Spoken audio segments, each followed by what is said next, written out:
नमस्कार। वेब दर्पण में आप सभी का स्वागत है। आइए एक नज़र डालते हैं आज के मुख्यांश पर। श्री विजयपुरम में 5000 लीटर क्षमता का विलवणीकरण संयंत्र लगाने का सांसद की पहल। मुख्य सचिव ने पशु पुष्टि किट परियोजना का किया शुभारंभ और मुख्य सचिव के निर्देश पर द्वीप समूह के तीनों जिलों में तट खेलकूद के होंगे आयोजन। अब द्वीप दर्पण विस्तार से। सांसद विष्णुपद रे ने श्री विजयपुरम में 5000 लीटर क्षमता वाले विलवणीकरण संयंत्र के लिए CSR पहल पर सिद्धोमल ग्रुप से मुलाकात की। सांसद विष्णुपद रे ने नई दिल्ली में सिद्धोमल ग्रुप के मैनेजिंग डायरेक्टर सुबोध कुमार जैन और उनकी टीम के साथ एक बैठक की। बैठक के दौरान सिद्धोमल ग्रुप ने अपनी कॉरपोरेट सोशल रिस्पॉन्सिबिलिटी पहल के तहत श्री विजयपुरम में 5000 लीटर क्षमता का विलवणीकरण संयंत्र लगाने का इरादा जताया। इस प्रस्तावित प्रोजेक्ट का मकसद लगभग 10,000 लोगों को सुरक्षित और पीने योग्य पानी उपलब्ध कराना है, जिससे पीने के पानी की कमी का सामना कर रहे श्री विजयपुरम के निवासियों को काफ़ी राहत मिलेगी। सांसद ने इस नेक पहल की सराहना की और इसका स्वागत किया। द्वीप समूह के दूरदराज के इलाकों में पशुधन उत्पादकता बढ़ाने और डेयरी किसानों की आजीविका में सुधार की दिशा में एक महत्वपूर्ण कदम उठाते हुए मुख्य सचिव डॉक्टर चंद्रभूषण कुमार ने उत्तर और मध्य अंडमान के डिगलीपुर तहसील के नवग्राम गांव में पशु पुष्टि किट डेयरी पशुओं के लिए विशेष रूप से डिजाइन की गई एक पोषण पूरक किट के पायलट प्रोजेक्ट का वर्चुअली शुभारंभ किया। इस अवसर पर बोलते हुए मुख्य सचिव ने विभाग के अभिनव दृष्टिकोण की सराहना की और इस बात पर जोर दिया कि पायलट प्रोजेक्ट का सफल कार्यान्वयन पूरे द्वीप समूह के सभी दूध उत्पादक गांवों में इसके विस्तार का मार्ग प्रशस्त करेगा। उन्होंने निर्देश दिया कि दूध की गुणवत्ता और मात्रा में सुधार से होने वाले वित्तीय लाभ सीधे किसानों तक पहुंचाए जाए। मौजूदा गुणवत्ता वाले सप्लीमेंट्स के स्टॉक का उपयोग करके तैयार की गई पशु पुष्टि किट में चैलेटेड मिनरल मिश्रण, चाटने के लिए मिनरल ब्लॉक, आयुर्वेदिक पेट की दवा और भूख बढ़ाने वाला पाउडर, प्रोबायोटिक या लीवर टॉनिक, प्रोटीन एक्सट्रैक्ट या कैल्शियम सप्लीमेंट और मिश्रण के लिए आधार के रूप में केंद्रित चारा शामिल है। स्टॉक दवाओं को छोड़कर लगभग 210 रुपए की लागत वाली प्रत्येक किट से पोषण संबंधी कमियों को दूर करने, बांझ गायों को वापस उत्पादन चक्र में लाने, दुधारू पशुओं की संख्या बढ़ाने और दूध की पैदावार और गुणवत्ता दोनों में काफी सुधार होने की उम्मीद है। द्वीप समूह के किसान गाय पालन के जरिए अपनी आजीविका में सुधार कर रहे पूरे द्वीपों के साथ साथ 12 टांग की महिला किसान भी इस क्षेत्र में आगे आकर अपने घर परिवार को चलाने के लिए गाय पालन को अपना रही है। पेश है एक रिपोर्ट। अंडमान निकोबार द्वीप समूह में पशुपालन अर्थव्यवस्था किसानों को दूध, मांस और खाद के माध्यम से मजबूत समर्थन प्रदान करती है, जो सकल घरेलू उत्पाद में महत्वपूर्ण योगदान देती है। कम निवेश के कारण गाय पालन यहाँ विशेष रूप से लोकप्रिय है। मिडिल अंडमान के बाराटांग क्षेत्र की महिला किसानों ने सफल गाय पालन के माध्यम से यह संभव बनाया है। इन मेहनती महिलाओं की लगन और प्रयासों से पशुपालन क्षेत्र में नई मिसाल कायम हुई है। मेरे घर में जो है 6 गाय है, जिसमें से 3 गाय जो बड़ी है और बाकी छोटे है, उसमें एक बैल है। मेरे को अभी गाय पाल के बहुत फ़ायदा होता है। अभी करीब 2018 से पालती है गाय। स्टार्टिंग में थोड़ा परेशानी हुआ था, एक साथ पालना थोड़ा मुश्किल हुआ था। धीरे धीरे जब इसका फ़ायदा मिलते गया तो मतलब एक दिलचस्पी इसमें बढ़ गया, ज़्यादा मतलब मुनाफा हुआ तो इसमें और मेहनत करने को भी दिल हुआ। अभी जो है 2 गाय दूध देता है तो बहुत फ़ायदा हो जाता है। एक गाय के दिन में 4 लीटर से ऊपर होता है और बच्चे भी है। और यहाँ पर जो है गाय पालने का सबसे बढ़िया और दूध पीने का फ़ायदा ये है कि यहाँ में सब चीज़ नेचुरल होता है, कोई मिलावट नहीं, कुछ नहीं। यहाँ में खेती का घास, आसपास जंगल झाड़ है, हमें सब वही खाते हैं और दूध भी इतना अच्छा होता है कि मतलब बहुत अच्छा होता है। और जगह में देखा जाए तो टाउन एरिया में दूध गाय जो है खाने के उसको ठीक से घास नहीं मिलता, कागज़ वगैरह प्लास्टिक वगैरह खाते हैं। यहाँ का जानवर ऐसा नहीं है, सभी यहाँ पे लोकल जानवर है, देसी गाय है और दूध इतना अच्छा है कि हम लोग उसको पीते भी है और बिक्री भी करते हैं। प्लस आज के ज़माने में दूध खरीद के पीने से सोचना पड़ता है कि क्या पैसा दे के हम लोग ओरिजिनल दूध मिलेगा, लेकिन होता नहीं यार। वही जगह में हम लोग अपना जानवर है तो हम लोग ओरिजिनल पीते हैं। पीते के दूध का ये फ़ायदा है कि आज का डेली रूटीन में सबसे ज़्यादा सबको हड्डियों का प्रॉब्लम है। ओरिजिनल दूध से क्या है कि पी के हम लोग को घुटना का दर्द, हड्डियों का प्रॉब्लम बहुत हद तक हम लोग को कम हुआ है और बहुत सारा प्रोटीन भी हम लोग को मिलता है। हमारे बच्चे भी पीते हैं दूध से, दही, छाछ, घी गाँव के वासी सभी बनाते हैं इस तरह। तो हमारा आमदनी में भी इसमें बहुत फ़ायदा होता है गाय का दूध बिक्री करके। पशुपालन एवं पशु चिकित्सा विभाग के अधिकारी इन किसानों का पूर्ण सहयोग कर रहे हैं। वे तकनीकी मार्गदर्शन, प्रशिक्षण और अन्य सुविधाएं प्रदान कर किसानों को सशक्त बना रहे हैं। सरकारी सहायता हम लोग को, गाय बीमार हो जाता है किसी सीजन में, बहुत सारी बीमारियां गाय लोग को, तो उस टाइम हम लोग को यहाँ वेटनरी है, वहाँ से हम लोग को दवाई मिलता है। इमरजेंसी बुलाने से मैडम बराबर देखभाल करती है, दवाई देती है, तो उससे और भी बहुत सारी सुविधा है, सरकारी सुविधा जो हम लोग को मिलती है यहाँ पे। फिर भी कम उत्पादकता, चारा एवं हरा चारा की कमी तथा भौगोलिक अलगाव जैसी प्रमुख चुनौतियां बनी हुई हैं, जो विकास में बाधा बन रही है। बेहतर नस्लों के सुधार और वैज्ञानिक हस्तक्षेपों की अपार संभावनाओं के बावजूद ये समस्याएं बरकरार है। उत्तर एवं मिडिल अंडमान में मुख्य रूप से मवेशी, मुर्गी पालन, बकरी और सूअर पालन प्रचलित है। इन सभी प्रतिकूलताओं के बावजूद बाराटांग की किसान महिला ने आज के बेरोजगारी के कटु सत्य को समझते हुए पशुपालन को अपनाया और आत्मनिर्भरता की दिशा में कदम बढ़ाया।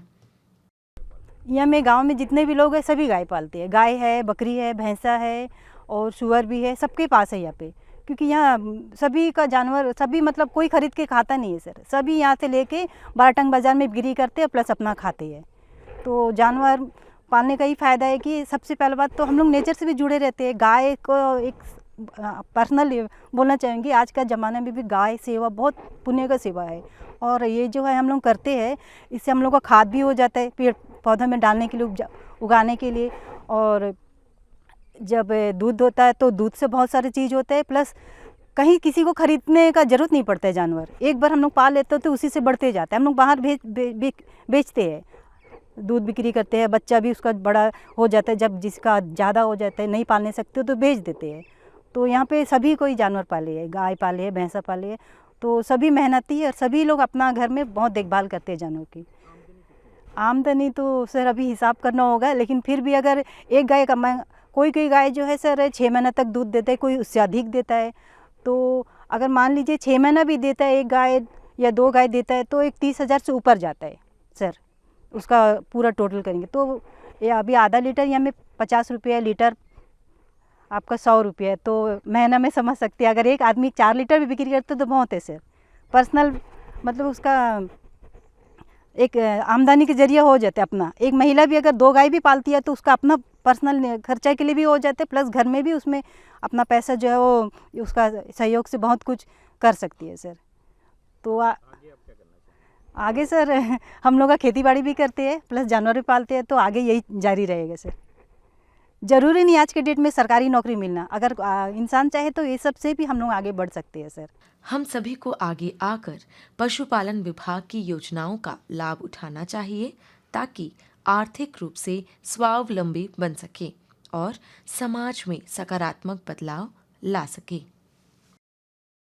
केंद्रीय द्वीपीय कृषि अनुसंधान संस्थान श्री विजयपुरम द्वारा विकसित कृषि संकल्प अभियान के तहत अनुवर्ती के रूप में क्रियान्वयन योग्य बिंदुओं की तैयारी के लिए राज्य स्तरीय कार्यशाला का आयोजन किया गया। उद्घाटन कार्यक्रम के दौरान ICAR नई दिल्ली के उप महानिदेशक डॉक्टर AK नायक ने संवेदनशील द्वीपीय पारिस्थितिकी तंत्र में कृषि विकास के लिए रोडमैप तैयार करने में इस कार्यशाला के महत्व पर प्रकाश डाला। उन्होंने सुझाव दिया कि योजना तैयार करते समय द्वीपों में उपलब्ध जल संसाधनों, मृदा संसाधनों एवं जैव विविधता को ध्यान में रखा जाए ताकि किसानों के लाभ को प्रभावित किए बिना सततता सुनिश्चित की जा सके।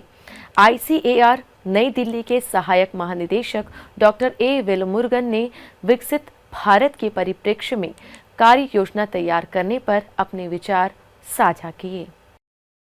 महीने का आखिरी रविवार जब बजते हैं सुबह के 11, एक साथ होता है पूरा देश सुनने मन की बात। मेरे प्यारे देशवासियों, नमस्कार। मन की बात में आप सबका स्वागत है। यहाँ होती है मैं नहीं हम की बात, सामूहिकता की शक्ति के साथ, मोदी जी के साथ देश का संवाद और जन जन से सीधा जुड़ाव। साथ आते हैं करोड़ों दिल और होती है देश के छोटे कस्बों गांव में उभरते इनोवेटिव आइडियाज की बात। अपनी सेवा से समाज बदलने में जुटे साइलेंट हीरोज की बात। भाषा और परंपरा, विज्ञान और विरासत की बात। विदेश में भारतीय संस्कृति की बात। अन्नदाता की मेहनत, नारी शक्ति की लगन, खेल का जज्बा, युवाओं की आकांक्षा, भारतीय श्वान से लेकर पेड़ और प्रकृति की बात, योग और आयुर्वेद से आरोग्य की बात, स्वच्छता से लेकर हर घर तिरंगा की बात। आत्मनिर्भर बनते, विकसित होते, विश्व बंधु भारत की बात, मन की बात, जिसमें है एक भाव, नेशन फर्स्ट, जहां हर कहानी बनती है किसी और के लिए हौसला। बात देश की, सबके मन की। मेरे लिए मन की बात ये एक कार्यक्रम नहीं है। मेरे लिए एक आस्था, पूजा, व्रत है। तभी तो रहता है इंतजार आए महीने का आखिरी रविवार और देश कहे चलो सुने मन की बात, आकाशवाणी और दूरदर्शन के नेटवर्क पर। समग्र शिक्षा के तहत block project office Diglipur inclusive education ने राजकीय वरिष्ठ माध्यमिक विद्यालय किशोरी नगर डिगलीपुर में सुनने में दिक्कत वाले बच्चों को शामिल करने पर एक दिन का ओरिएंटेशन प्रोग्राम आयोजित किया। कार्यक्रम का उद्घाटन करते हुए स्कूल के उप प्रधानाचार्य कला शशि सरकार ने सुनने में दिक्कत वाले बच्चों के लिए समावेशी शिक्षा और शुरुआती हस्तक्षेप के महत्व पर जोर दिया। कार्यक्रम के दौरान 7 सेशन आयोजित किए गए जो बेसिक कम्युनिकेशन स्किल्स और हस्तक्षेप रणनीतियों पर केंद्रित थे, जिसमें विजन स्टिमुलेशन थेरेपी और कोक्लियर इम्प्लांट का उपयोग शामिल था। मध्य अंडमान के कदमतला क्षेत्र में कृषि स्थानीय किसानों की आजीविका का मजबूत आधार बन रही है। सरकारी योजनाओं के तहत आधुनिक कृषि तकनीक, गुणवत्ता नियंत्रण और टिकाऊ खेती का प्रशिक्षण दिया जा रहा है। सुपारी, सब्जियों और अन्य मुख्य फसलों के उत्पादन में इन प्रयासों से किसानों को नई दिशा मिल रही है। पेश है एक रिपोर्ट। ब्रिटिश काल में अंडमान और निकोबार द्वीपों की कृषि का चेहरा पूरी तरह बदल गया। साल 1789 में ब्रिटिशों में अंडमान में अपनी पहली बस्ती बसाई, लेकिन शुरुआती दौर में कृषि सीमित थी। असली बदलाव आया 1858 में, जब पोर्ट ब्लेयर में पीनल कॉलोनी की स्थापना हुई। बढ़ती कैदी आबादी को खिलाने के लिए ब्रिटिश प्रशासन ने बड़े पैमाने पर कृषि परियोजनाएं शुरू की। कैदियों की मजबूरी श्रम से जंगलों को साफ किया गया और खेत बनाए गए। मुख्य रूप से चावल, सब्जियां और फलों की खेती शुरू हुई। नारियल और सुपारी की बागान लगाए गए तथा प्लांटेशन फसलें भी पेश की गई। भारत की आज़ादी के बाद भारतीय सरकार ने अंडमान द्वीपों में बड़े पैमाने पर प्रवास को प्रोत्साहित किया। इन बसने वालों ने नई खेती की तकनीकें और फसलें लाकर कृषि गतिविधियों में भारी वृद्धि की। आज के दौर में कदमतला के उत्तरा कॉर्नर के सबसे पुराने बसने वालों में से एक नित्यानंद बिस्वास सफल और टिकाऊ कृषि का जीता जागता उदाहरण है। वे सीमित भूमि पर भी स्थायी खेती करके बेहतर उत्पादन प्राप्त कर रही हैं। हम लोग तो वही तो अंडमान में जो टाइम से आया है वही टाइम से 1954 में हम लोग आया।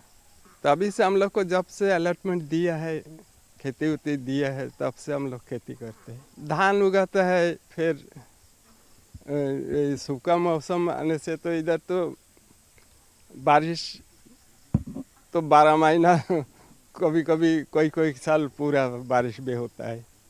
तो बारिश के टाइम तो धान उन गाड़ सकता है। और वो पहाड़ जगह हम लोग को जो 5 एकड़ हम लोग को धान का खेती दिया है और 5 एकड़ पहाड़ का।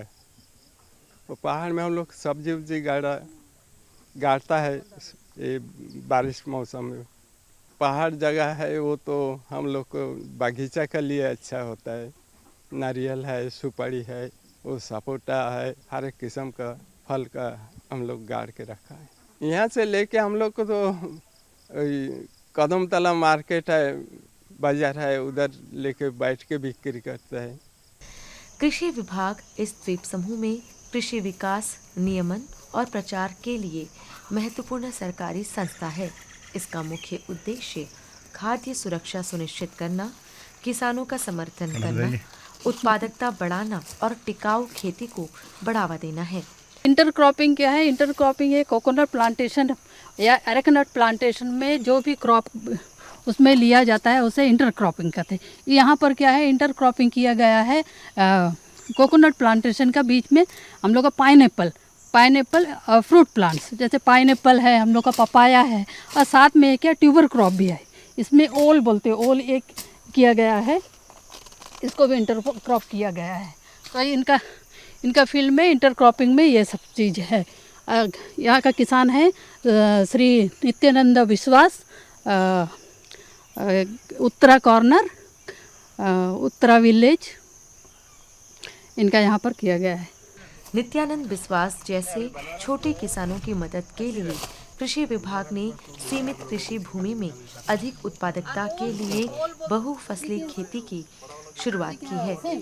इस तरह खेती से विभिन्न फसलें एक साथ उगाकर भूमि का बेहतर उपयोग होता है और आय बढ़ती है।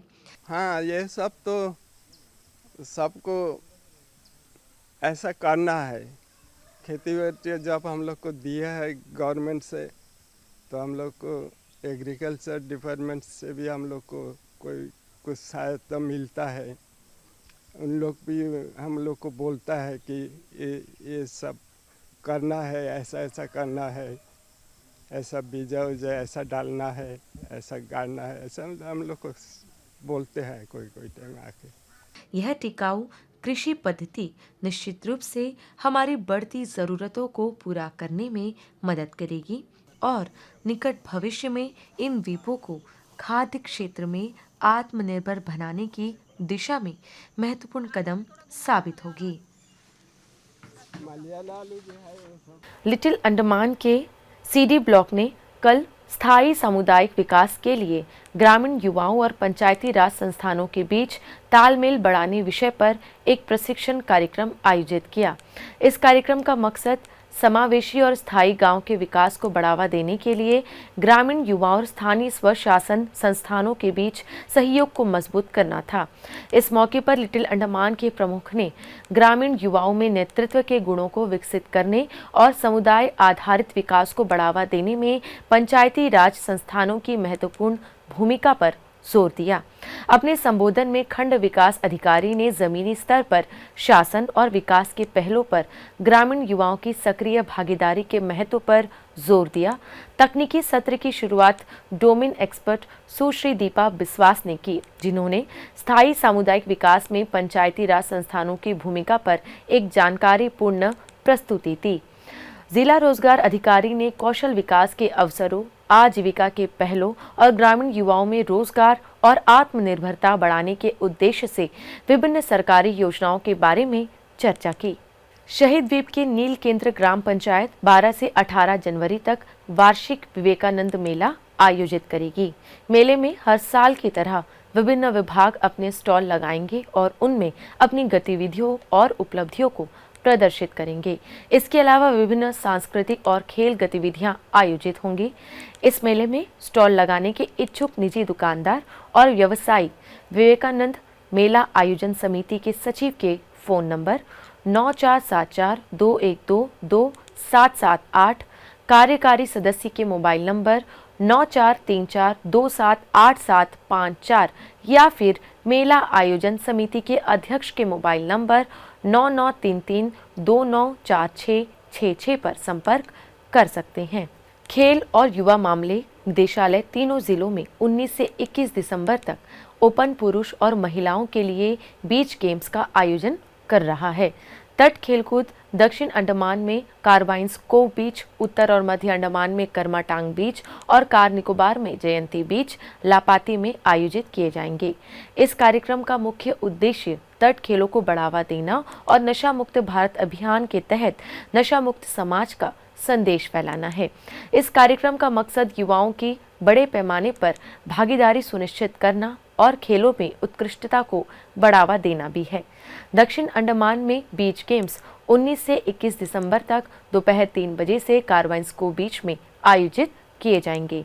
सरकारी, निजी स्कूलों, कॉलेजों और अन्य संस्थानों, संगठनों व युवा क्लबों, आम जनता की इच्छुक प्रतिभागी एवं टीमें नेताजी स्टेडियम स्थित खेल और युवा मामले निदेशालय के प्रशासनिक ब्लॉक से एंट्री फॉर्म प्राप्त कर सकते हैं। भागीदारी के लिए कोई एंट्री फीस नहीं होगी। इच्छुक प्रतिभागियों व टीमों से अनुरोध किया गया है कि वे अपना एंट्री फॉर्म कल शाम 5 बजे तक जमा कर दें। अधिक जानकारी के लिए खेल और युवा मामले निदेशालय से संपर्क कर सकते हैं।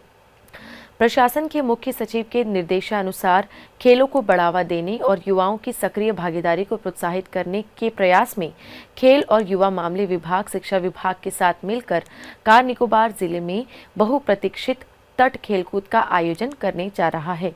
यह आयोजन 19 से 21 दिसंबर तक कार निकोबार के जयंती बीच, लपाती में होगा और इसमें ओपन कैटेगरी में पुरुषों और महिलाओं दोनों के लिए कई रोमांचक प्रतियोगिताएं होंगी। तट खेलकूद का मकसद एथलीटों को विभिन्न तट खेलों में अपने कौशल दिखाने का अवसर प्रदान करना है। इस आयोजन में volleyball, kabaddi, tug of war, 50 metre sprint, 100 metre sprint, football, beach sepak takraw और बीच मलखम खेल शामिल है। और अब अंतरद्वीपीय जलयान यात्रा संबंधी सूचना। MV north passage little Andaman की यात्रा पर कल सवेरे 6:15 पर श्री विजयपुरम से प्रस्थान करेगा और इसकी वापसी कल ही दोपहर 1 बजे लिटिल अंडमान से श्री विजयपुरम के लिए होगी। एमवी बंबुका स्वराज द्वीप और लॉन्ग आइलैंड होते हुए रंगत की यात्रा पर कल सवेरे 6 बजे श्री विजयपुरम से प्रस्थान करेगा और इसकी वापसी कल ही दोपहर 12 बजे उन्हीं रास्तों से होते हुए श्री विजयपुरम के लिए होगी। सभी जलयानों के यात्रा कार्यक्रम मौसम की स्थिति पर निर्भर होंगे। अंत में मुख्यांश एक बार फिर। श्री विजयपुरम में 5000 लीटर क्षमता का विलवणीकरण संयंत्र लगाने का सांसद की पहल। मुख्य सचिव ने पशु पुष्टि किट परियोजना का किया शुभारंभ और मुख्य सचिव के निर्देश पर द्वीप समूह के तीनों जिलों में तट खेलकूद के होंगे आयोजन। इसी के साथ ही आज का यह द्वीप दर्पण कार्यक्रम यहीं पर समाप्त होता है। नमस्कार।